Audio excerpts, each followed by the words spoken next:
the Racers Grand Prix is always one of the top track meets on the calendar every single year. Hosted by the Racers Track Club, it's one of the few times, that we see the top Jamaican athletes actually go head to head with international athletes right in Kingston at the National Stadium. Last year in 2024, we saw Oblique Seville run the 100 in a personal best ahead of Noah Lyles. We also saw Julian Alfred run 10.7 for the first time in her career, ahead of course, winning the Olympic gold medal. Even Jaden Hibbert jumped a massive triple jump of 17.75 meters. So there's been so many amazing performances that we just saw last year, but looking at the start list for 2025, it might be a little bit better. First, Oblique Seville, he'll be joined by Kishane Thompson as well as Bayanda Walaza in the 100, and Shericka Jackson, she's again going to dip into the 200 to, kind of show what she's been doing this 2025 season. You also have the Clayton twins, Tia and Tina, looking to make a little bit further, progress when talking about the 100. Zarnell Hughes, Brian Lavelle, they're going head to head in the 200 just 1 week after they did it in Grand Slam track. And on top of that, all of this is coming to a head where we have the Jamaican National Championships at the end of June in just about 3 weeks time. And that will determine who's actually going to the World Championships in Tokyo later on the summer, at least of course for Jamaican athletes. So let's take a look at some of these fields, the sprints, the jumps and the hurdles that we're going to see down in Kingston for the Racers Grand Prix, and what I personally might expect from some of these athletes that are competing on Saturday. Now, first off, let's dive into that men's 100 meters, where we're going to have Kishane Thompson, probably the slight favorite here. He'll be running at the Racers Grand Prix for the first time in his career. And he's, of course, coming off that Olympic silver medal in the 100 from last year. But since then, in 2025, he's already run a best of 9.99 seconds at the Diamond League out in, Shanghai. And he recently dropped a slightly windy 10.03 mark down in Kingston, as well as, I think he ran 6.48 seconds early in the year. Now, Kishane, he looks to be in some really, really great form right now. But the key for Kishane is staying healthy. He's running relatively frequently in 2025, and he's holding down his own, right? Building up to the Jamaican trials in just a few weeks. So personally, I suspect this may be his final race before the Jamaican trials, and he actually noted that he may be eyeing the 100-meter world lead of 9.86 that Kenny B actually set this past weekend. Here's a clip. Honestly, I just want to see the vibe, the energy, and just have high competition and just enjoy myself. Simple as that. We're leading. What I have to say about that,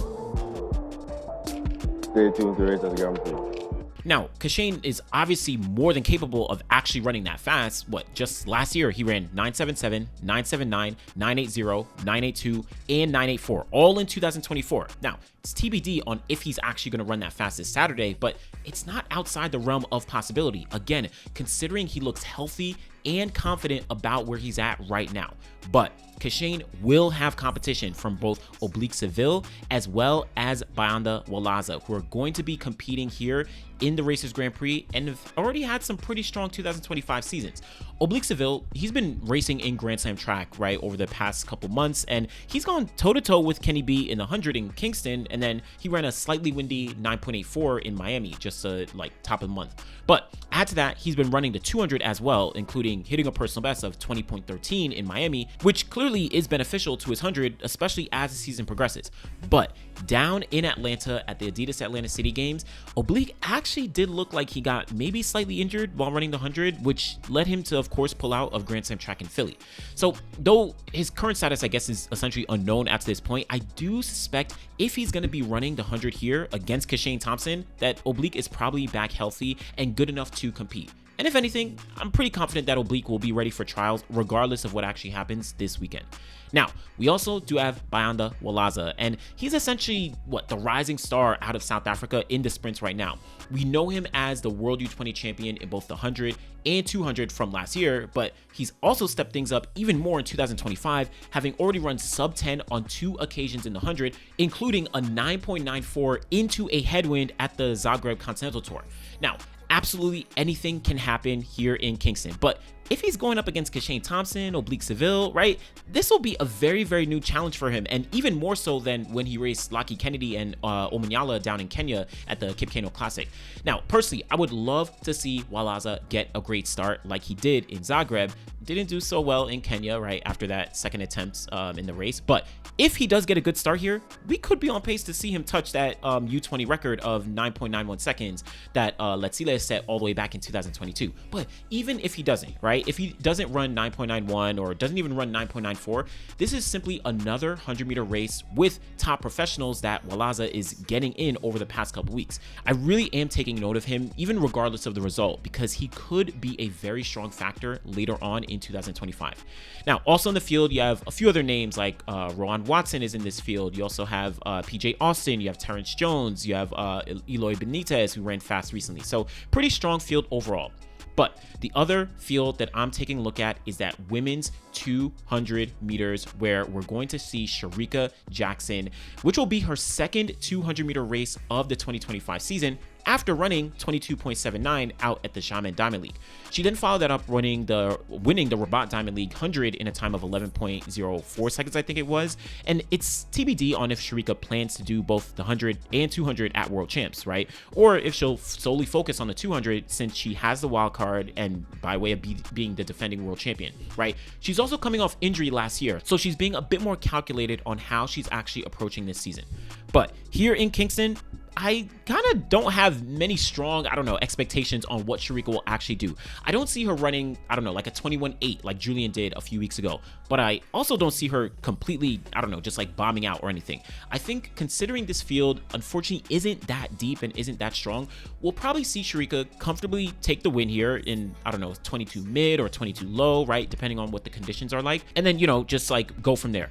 Shericka hasn't looked absolutely spectacular this year, right? But she hasn't really needed to either because she has the wild card to Worlds in September, at least in the 200. So yeah, it's always nice to see Shericka racing, but I don't think there'll be too much, fanfare, right? I'm just looking to see her remain healthy and make some improvements on what she's already done earlier in this year. Again, hopefully she runs faster than her 22.7. I think she's in much better form then, but I think the key for me is just Shericka wants to be healthy, and I want her to be healthy because the competition, Gabby, Shericka, Julian, and everyone else in the 200, that just becomes so much more exciting. So we'll see how that plays out. Shout out to Naisha Berger, who's in this field.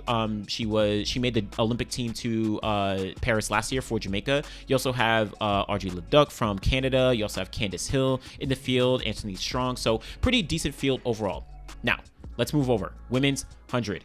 Clayton twins. This is their race right here. Tia and Tina Clayton going head to head once again in the 100. The last time we saw them, Tia was running a former world lead of 10.92 seconds to win the Doha Diamond League. Tina was not too far behind, running 11.02 seconds, a best for the season as well. So right now, I expect these two to take the top two spots in the field, considering the form that they're in relative to the rest of the ladies in the field, right? You do have Alana Reed, who's, of course, she's extremely fast, a young rising talent. She's younger than the Clayton twins, but she's kind of getting her groove in 2025 so far. You have Jason Sears, who's, been consistent running in Grand Slam. She's run overseas, but, I think she's just a step behind, the other women. Kemba Nelson, Makai Briscoe. I think the Clayton twins are just a class of the field here. Specifically Tia, right? Tia looks to be on pace to become the Jamaican champion in the 100, right? At this pace. She's, already made the Olympic team last year. She is getting more and more comfortable actually beating out some of the top women in the world, right? Remember, yes, she won the Doha Diamond League a few weeks ago in the 100, beating out a very strong field. But last year, she won the Silesia Diamond League out in Poland after the Olympic Games as well. So Tia Clayton really knows how to mix it up with some of the best in the world. But Tina Clayton, I'm really looking to see how she does actually make some progress. Also, shout out to the B races, which I think are being contested here. You have Toby Amusan, who'll be running the 100 in the B race.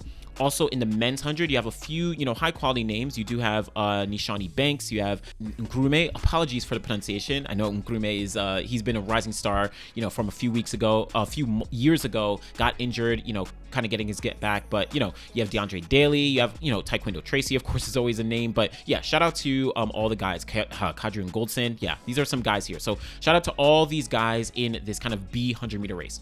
Now, let's talk about this 200 meters, where we're going to see Zarnell Hughes going up against Brian Lavelle. This is going to be a very interesting race. You also have Christopher Taylor, you have Naeem Jack, you have Dambile, right? A few other guys who are in this race as well.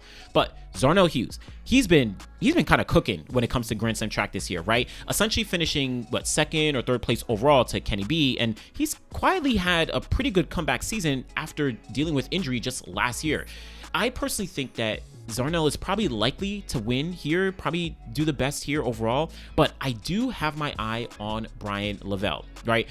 I did a full video breaking down Brian Lavelle and his progression and everything he's done this year, so check out that video already. But last year, Brian Lavelle was the 200-meter champion at Jamaican National Championships. He ran 19.97. He went on to compete at the Olympics in the semifinals. I think Brian right now, coming off of Grand Slam track in Philly, he has a lot of momentum, and I don't know if he's going to take down Zarnell Hughes. I do think, and I know he has his eye on Jamaican trials in just a few weeks, and he'll be trying to make the team in both the 100 and the 200. So we'll see how that plays out. Shout out to Christopher Taylor as well here. He's, coming back, from his ban and his suspension. Someone in the comments, let me know why Christopher Taylor gets so much love. It seems like he gets a lot of love, but shout out to him. We're going to see how that does play out. Javon Powell in this mix as well. Men's 110-meter hurdles, Rashid Broadbell, he is in the field. He just won the Doha Diamond League a couple weeks ago. He's, of course, the Olympic bronze medalist from last year. He recently moved back to MVP to train, so a little bit of a change, but, familiar grounds for the most part. He'll, of course, have some competition, though, in Trey Cunningham. Trey Cunningham has been cooking all year, right? He's run 13 seconds flat already this year. He won Grand Slam track in Miami. And though he got third place in Philly just this past weekend, he still ran 13.18 seconds, which is a very high quality time against a high quality field there as well. On the women's side, you do here have Devin Charlton, Charisma Taylor. You also have Aaliyah Armstrong. Those are probably the top three athletes in the field here. I don't know. I'm always looking to see if Devin is able to make a breakthrough in the outdoor hurdles, right? Devin is, of course, the two-time world indoor champion and world record holder in the 60-meter hurdles, but the 100-meter hurdles, I don't know. It's just been a bit tough to kind of hang with the rest of the field, despite making multiple finals over the past couple years. Also, I know Devin has dealt with injuries and setbacks, right? Those have gotten in the way in her progression, but I don't know. Devin is someone who's I'm always rooting for in the hurdles. So shout out to Devin. Again, Charisma, Aaliyah Armstrong, they're in his field, probably going to make some noise. Men's 400, let's talk about it. This is the Christopher Bailey show, in my opinion, right? Check out the full interview that I just dropped with Chris Bailey.